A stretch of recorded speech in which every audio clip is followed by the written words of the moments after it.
Un hombre rico, impecablemente vestido, camina apresurado por la Plaza del Sol en Madrid. Su expresión es dura, calculadora. De repente se detiene. Ve algo que hace hervir su sangre. Una niña sucia, con ropa remendada, está hablando con su hija, su pequeña Lucía, caída en el suelo frente a la silla de ruedas. La extraña no tiene compasión en la mirada, solo curiosidad. Carlos aprieta los puños, listo para alejarla. Pero entonces ocurre algo inesperado. Su hija, que no sonreía desde hacía meses, suelta una carcajada. Una carcajada real. Carlos se congela. Sus rodillas tiemblan, y sin entender por qué, se arrodilla ahí mismo, en medio de la plaza, con lágrimas en los ojos. ¿Qué le dijo esa niña? ¿Cómo hizo lo que médicos, terapeutas y fortunas no pudieron? Esta es la historia de cómo una huérfana enseñó a una princesa cautiva a volar y cambió para siempre la vida de un padre que creía que el dinero lo compraba todo. Volvamos unos meses atrás para entender cómo empezó todo. Antes de la historia, suscríbete a nuestro canal. Damos vida a los recuerdos y a las voces que nunca tuvieron espacio, pero que guardan la sabiduría de toda una vida. Don Carlos Mendoza tenía todo lo que el dinero podía comprar. Su mansión en el barrio de La Moraleja tenía 12 habitaciones, piscina climatizada y jardines que parecían parques. Pero dentro de aquellas paredes de mármol había un silencio que cortaba más hondo que cualquier grito. El silencio de una niña de 6 años que había dejado de soñar. Lucía se despertaba todos los días a las 7 de la mañana. No porque quisiera, sino porque la enfermera entraba, abría las cortinas y decía con aquella voz profesional y distante: «Buenos días, querida. Hora de fisioterapia». Lucía no respondía, solo miraba el techo, el mismo techo blanco que veía desde hacía 8 meses. Desde que los médicos dijeron aquellas palabras que aplastaron el corazón de su padre. Lesión medular. No volverá a caminar. Carlos no lo aceptó. No podía aceptarlo. Él era Carlos Mendoza, dueño de una de las mayores constructoras de España. Construyó rascacielos, puentes, aeropuertos. ¿Cómo no iba a poder reparar a su propia hija? Contrató a los mejores médicos de Barcelona, de Zúrich, incluso trajo a un especialista de Boston. Equipos de última generación llenaron la mansión. Una sala entera se convirtió en centro de rehabilitación. Pero Lucía seguía allí, en aquella silla, con ojos que parecían de vidrio esmerilado. El problema era que Carlos trataba la parálisis como trataba sus proyectos de construcción. Hojas de cálculo, cronogramas, especialistas. Nunca preguntaba cómo se sentía Lucía, nunca preguntaba si tenía miedo, si estaba enojada, si extrañaba correr por el jardín como antes. Para él, los sentimientos eran variables innecesarias. Lo que importaba eran los resultados, y Lucía había renunciado, no solo a caminar, sino a intentar. Escuchaba a los adultos hablar sobre su pierna, su columna, sus nervios, como si fuera un rompecabezas roto. Y en el fondo de su mente de 6 años, una voz susurraba: «Eres defectuosa, nunca volverás a ser normal». Entonces, su cerebro, traumatizado por el accidente y por las palabras de los médicos, simplemente cerró las puertas. Aunque la lesión fuera parcial, aunque hubiera una posibilidad, el miedo era tan grande que lo mantenía todo paralizado. Como un ordenador que se apaga antes de quemarse. Los martes y jueves, Carlos llevaba a Lucía a la Clínica San Rafael, en el centro de Madrid. Era una de las mejores de Europa. Pero para Lucía era solo otro lugar donde personas vestidas de blanco tocaban sus piernas como si fueran pedazos de madera. Una tarde de abril, Carlos se retrasó. Una reunión que se alargó. Lucía esperaba en la plaza frente a la clínica, con la enfermera distraída en el móvil. Fue entonces cuando apareció ella, una niña, con un vestido floreado que alguna vez perteneció a alguien mayor, descalza, pero la sonrisa era enorme. Se acercó directamente, sin miedo, sin esa mirada de lástima que Lucía odiaba. «Hola», ¿Te quedas ahí sentada porque quieres o porque tienes que quedarte? Le preguntó señalando la silla, pero Lucía, por primera vez en meses, sintió algo, ira. No sabes nada de mi vida. ¡Vete! La niña no se inmutó. Cruzó los brazos. Sí sé, tienes miedo, lo veo. Yo vivo allí. Apuntó hacia un edificio antiguo con un cartel descolorido. Orfanato, rayo de sol. Allí siempre tenemos miedo. Miedo de no ser adoptados, miedo de quedarnos solos. ¿Sabes lo que hago cuando tengo miedo? Lucía no respondió, pero sus ojos, por primera vez, tenían un brillo. Curiosidad, bailo. Aunque no haya música, muevo el cuerpo y el miedo se va. ¿Quieres que te enseñe? ¿Bailar? Lucía casi rió. Una risa amarga. Ni siquiera puedo caminar. ¿Y qué? Tienes brazos, ¿no? ¿Cómo te llamas? Preguntó Lucía en voz baja. Celeste. ¿Y tú? Lucía. Entonces, Lucía. Celeste se acercó, se agachó a la altura de la silla.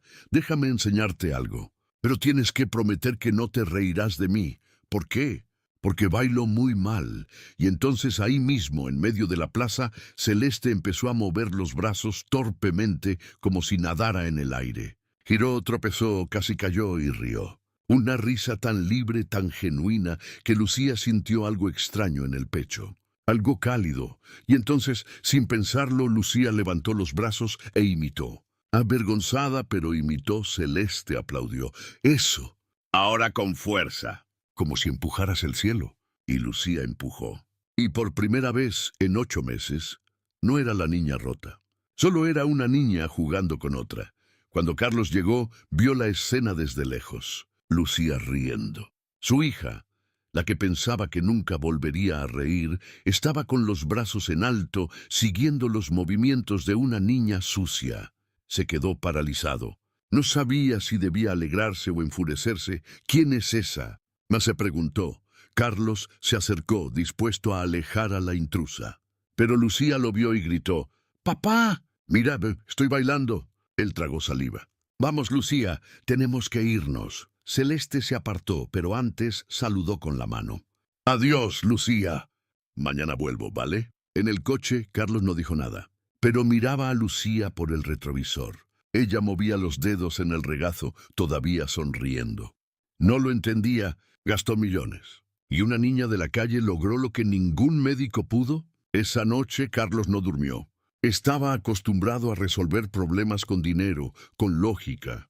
Pero aquello desafiaba todo. A la mañana siguiente, Lucía hizo algo que no hacía desde hacía meses. Preguntó, «Papá, ¿puedo ir a la plaza hoy?» Carlos la miró sorprendido. «¿Tienes fisioterapia? Por favor». Solo hoy vio algo en los ojos de su hija. Esperanza, frágil, pequeña, pero allí estaba. Así que cedió. Cuando llegaron a la plaza, Celeste ya los esperaba, sentada en el banco, balanceando las piernas. Al ver a Lucía, saltó. «¿Viniste? Pensé que no vendrías. Lo prometí. Entonces ven. Hoy te voy a enseñar el segundo paso». ¿Segundo paso? Sí. Ayer fueron los brazos. Hoy es la respiración. Lucía frunció el ceño. Yo sé respirar. Sí, pero respiras con miedo. Te voy a enseñar a respirar con valor. Celeste se sentó en el suelo con las piernas cruzadas y le indicó a Lucía que se inclinara en la silla.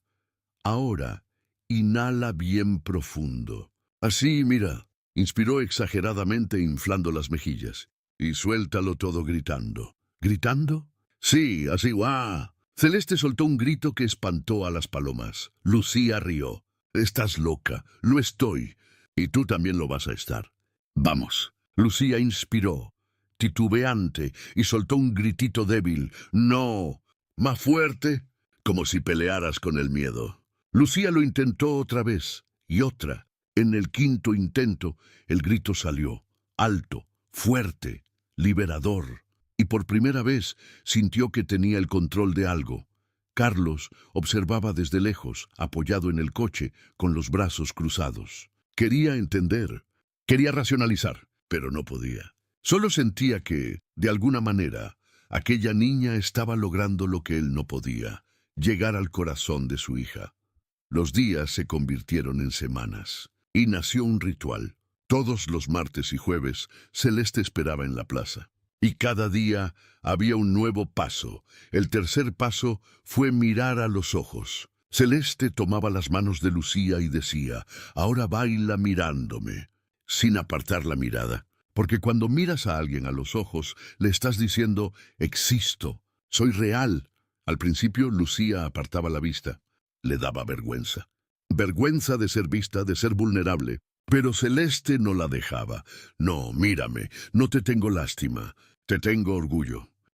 Y Lucía temblando miró. El cuarto paso fue la voz. No solo gritar, sino hablar. Decir lo que sentía. Celeste preguntó, ¿tienes rabia? Tengo. ¿De qué? De todo, del accidente. De los médicos. De mi papá que no me escucha. De mí. Entonces grita eso, sácalo. Y Lucía gritó. Gritó que odiaba aquella silla. Gritó que quería correr. Gritó que se sentía sola. Y cuando terminó estaba llorando. Pero era un llanto diferente. Era un llanto que limpiaba. Celeste la abrazó. Listo, ahora estás más liviana. Y Lucía lo estaba. Por primera vez no guardaba todo dentro. Pero el quinto paso, ese Celeste nunca lo enseñó. Fue una tarde de mayo. El sol brillaba fuerte. Celeste estaba en la plaza bailando sola, girando, riendo, libre como un pájaro. Lucía la observaba desde la silla con una enfermera al lado leyendo una revista. Algo dentro de Lucía despertó, un deseo tan fuerte, tan visceral, que dolía. Quería ir hasta ella. Quería bailar con Celeste. No desde la silla, sino de pie. Miró sus piernas. Las mismas piernas que los médicos dijeron que nunca más funcionarían. Pero algo dentro de ella susurró. ¿Y si estaban equivocados? ¿Y si el problema no son tus piernas, sino tu cabeza? Desbloqueó los frenos de la silla. Respiró hondo. Como Celeste le había enseñado, puso las manos en los brazos de la silla y empujó. La enfermera ni se dio cuenta. Pero Lucía estaba de pie, temblando. Sus piernas eran débiles, temblorosas, gritaban de dolor. Pero la sostenían. Por 2 segundos, 3. Y entonces dio un paso torpe, desequilibrado. Se aferró a la silla. Y dio otro. Sus piernas cedieron. Cayó al suelo, golpeándose la rodilla, jadeando, sudando, llorando, pero estaba sonriendo. La enfermera gritó. Celeste corrió. Carlos, que acababa de llegar, vio la escena y sintió que el corazón se detenía. Corrió. Lucía. ¿Qué pasó? ¿Quién te hizo esto? Pero Lucía lo miró con lágrimas cayendo y dijo algo que derrumbó todas sus defensas. Nadie me tiró, papá. Me caí porque caminé. Carlos se quedó mudo. Miró a Celeste, que estaba arrodillada junto a Lucía, sosteniendo su mano. Y entonces algo dentro de él se rompió. Todas las reuniones, todos los médicos, toda la arrogancia de creer que lo controlaba todo. Y fue una niña de la calle quien devolvió a su hija a la vida. Se arrodilló. Allí, en el suelo de la plaza, con traje y corbata, se arrodilló y abrazó a las dos. Y lloró. Lloró como no lo hacía desde que su esposa murió, años atrás. Gracias, susurró a Celeste. Gracias por mostrarme lo que no podía ver. Celeste sonrió. Ella es fuerte, señor. Siempre lo fue. Solo necesitaba recordarlo. Luego Celeste tomó las manos de Lucía y ella se levantó e intentó dar algunos pasos más. Carlos se emocionó con aquella escena. Los médicos quedaron impactados. Lo llamaron un milagro. Lucía tenía una lesión parcial. Había posibilidad, pero el miedo, el diagnóstico temprano, todo había bloqueado la conexión entre el cerebro y las piernas. Y cuando decidió intentarlo, tener fe y creer que podía, cuando encontró el valor, el cuerpo respondió, claro, no fue instantáneo. Lucía necesitó meses de fisioterapia. La silla de ruedas siguió siendo parte de su vida por un tiempo. Pero ahora estaba presente, activa, decidida. Los médicos decían, nunca vimos una paciente tan comprometida. ¿Y Carlos? Carlos cambió. Comenzó a preguntar, ¿cómo te sientes hoy? Se detenía a escuchar. Estaba presente, no como CEO, sino como padre y Celeste. Carlos la invitó a cenar. y luego a otra cena, y entonces le hizo una propuesta. ¿Quieres vivir con nosotros? Suscríbete al canal si te está gustando y prepárate para este final emocionante. Celeste parpadeó, confundida. ¿Cómo así? Quiero adoptarte. Si tú quieres, no como caridad, sino por gratitud y porque Lucía te necesita. Y creo que tú también necesitas una familia. Celeste miró a Lucía, que sonreía de oreja a oreja. Siempre quise una hermana, dijo Lucía, y Celeste por primera vez en su vida lloró de felicidad. Un año después, los tres volvieron a la Plaza del Sol. Lucía caminaba, aun con muletas, pero caminaba. Se sentaron en el banco donde todo comenzó. El sol se estaba poniendo, pintando el cielo de naranja y rosa. ¿Sabes qué aprendí?, dijo Carlos mirando el horizonte. ¿Qué? Preguntaron las niñas al unísono, que la verdadera riqueza no está en lo que compramos, sino en lo que construimos, juntos. Lucía apoyó la cabeza en el hombro de su padre. Celeste le tomó la mano, y se quedaron allí en silencio, viendo cómo el día se convertía en noche, una familia que el dinero nunca podría haber comprado, pero que el amor construyó, porque a veces la cura que buscamos no viene de médicos ni de tecnología, viene de una amistad improbable, de mucha fe y de alguien que nos mira no como un problema que resolver, sino como una persona que ver. ¿Y tú? ¿Has vivido un momento en el que alguien te ayudó a encontrar fuerzas que ni sabías que tenías? Comenta aquí abajo de qué ciudad eres y qué te pareció esta historia. Si te conmovió, suscríbete al canal. Activa la campanita y comparte con alguien que necesite escuchar que nunca es tarde para volver a empezar. Porque historias así no se guardan solo para uno, se comparten. Hasta la próxima historia.